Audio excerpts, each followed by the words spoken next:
الله فلا مضل له ومن يضلل فلا هادي له وأشهد أن لا إله إلا الله وحده لا شريك له وأشهد أن محمدا عبده ورسوله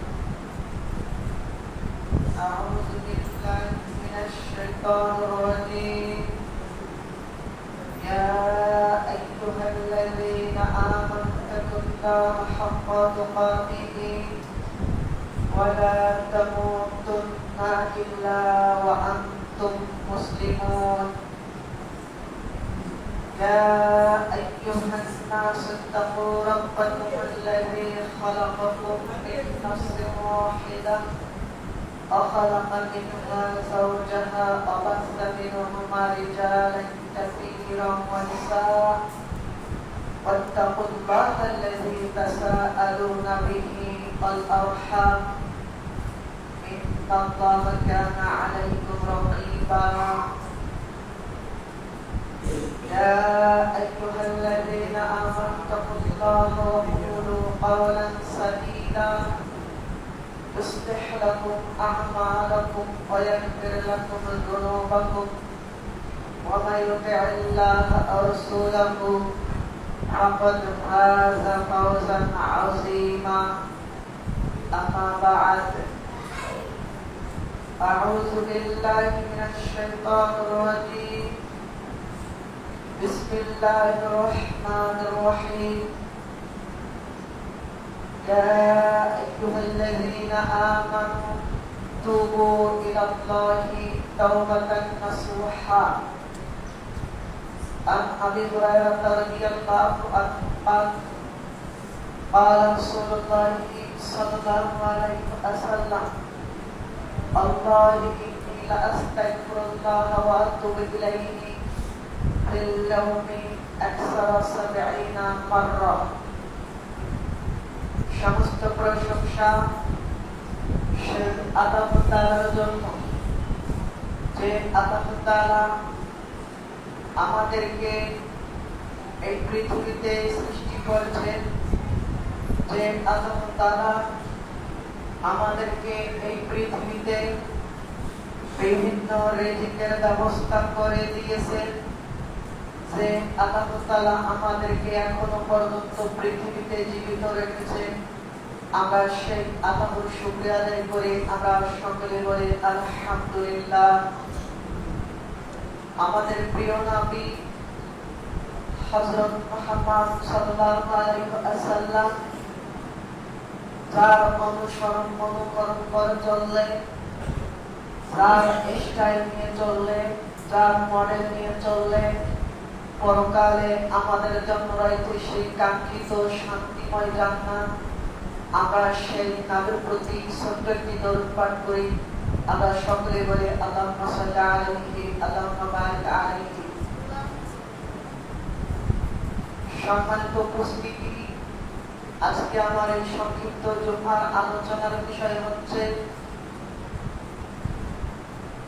আল্লাহর নিকট ক্ষমা চাইলে কি লাভ হবে। এই পৃথিবীতে আমরা বসবাস করি, বিভিন্ন সময় বিভিন্ন পরিস্থিতির মুখাপেক্ষি হতে হয় আমাদেরকে। আমরা কোনো না কোনো সময় হঠাৎ করে পাপ কাজ করে ফেলি। দেখা গেল যে আমরা রাস্তা দিয়ে চলতেছি, হঠাৎ কোনো নারীর দিকে দৃষ্টি পড়ে গেল, মোবাইল ফোন টিপতেছি, হঠাৎ করে গান বাজনা চলে আসলো মোবাইলের মধ্যে। এরপর ব্যবসা বাণিজ্য করি, দেখা গেল শয়তানের কুমন্ত্রণায় পড়ে আমরা মানুষের সাথে প্রতারণা করি, ওজনে কম দিয়ে থাকি। এরকম পৃথিবীতে চলতে ফিরতে যে কোনো সময় আমাদের বিভিন্ন পাপ কাজ হয়ে যায়। এখন এই পাপ কাজ যখনই হবে আমাদেরকে তখনই আল্লাহর নিকট ক্ষমা চাইতে হবে। আমরা যদি আল্লাহ তাআলার নিকট বেশি বেশি করে ক্ষমা চাই, আমরা যদি আল্লাহ তাআলার নিকট যদি তওবা করি, তাহলে আমাদের পৃথিবীতে কয়েকটি লাভ রয়েছে। এই লাভ সে সম্পর্কে আমরা আজকে বিস্তারিত আলোচনা শুনব এবং সে অনুযায়ী আমল করার চেষ্টা করব ইনশাআল্লাহ। এর আগে আমি যখন আলোচনা করছিলাম তখন আমার আলোচনার বিষয় ছিল আল্লাহর উপর ভরসা করলে কি লাভ হবে। আজকে তার ধারাবাহিকতা উপলক্ষে আমি বিষয় সিলেক্ট করেছি যে আল্লাহর নিকট ক্ষমা চাইলে কি লাভ হবে। এক নম্বর লাভ, আমরা যদি আল্লাহ তাআলার নিকট ক্ষমা চাই তিনি আমাদেরকে ক্ষমা করবে। এটা হলো পৃথিবীর সবচেয়ে একটি বড় লাভ, মানে বড় উপকারিতা। আমরা যখনই কোনো পাপ কাজ করে ফেলবো দুনিয়াতে, একটু আগে বললাম আমাদেরকে দুনিয়াতে যে কোনো সময় যে কোনো পরিস্থিতি মোকাবেলা করতে হয়। যে কোনো সময় আমাদের কাছ থেকে পাপ কাজ হয়ে যেতে পারে, শয়তানের অচয় পড়ে পাপ কাজ করে ফেলতে পারে। এখন কি আমরা পাপ কাজ করার পর বসে থাকবো? জি না। যখন এই কোনো পাপ হয়ে যাবে আমাদের, সঙ্গে সঙ্গে আমরা আল্লাহ তাআলার নিকট ক্ষমা চেয়ে নিব। আমরা যদি আল্লাহ তাআলার নিকট সাথে সাথে ক্ষমা চাই, আল্লাহ তাআলা আমাদেরকে সাথে সাথে ক্ষমা করে দিবে।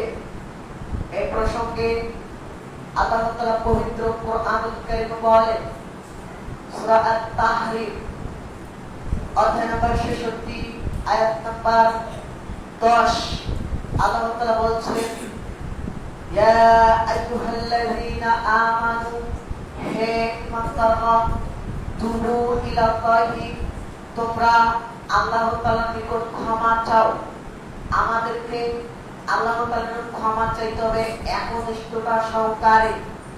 দেখা গেল আমরা মোবাইল ফোন টিপতেছি, হঠাৎ করে কোন গান শুনে ফেললাম, সাথে সাথে মোবাইল ফোন অফ করে দিয়ে ওখানেই আমাদেরকে তওবা করতে হবে, বলতে হবে, হে আমার প্রতিপালক আল্লাহ, হে আল্লাহ, আমার হঠাৎ গানের মধ্যে দৃষ্টি পড়ে গিয়েছে আল্লাহ, আমি মোবাইল ফোন চালানোর সময় হঠাৎ শয়তানের কুমন্ত্রণায় পড়ে আমি আজকে একটা গান শুনে ফেললাম। আমি এখন এই প্রতিজ্ঞা করতেছি আল্লাহ, আর কোনদিন আমি গান শুনবো না।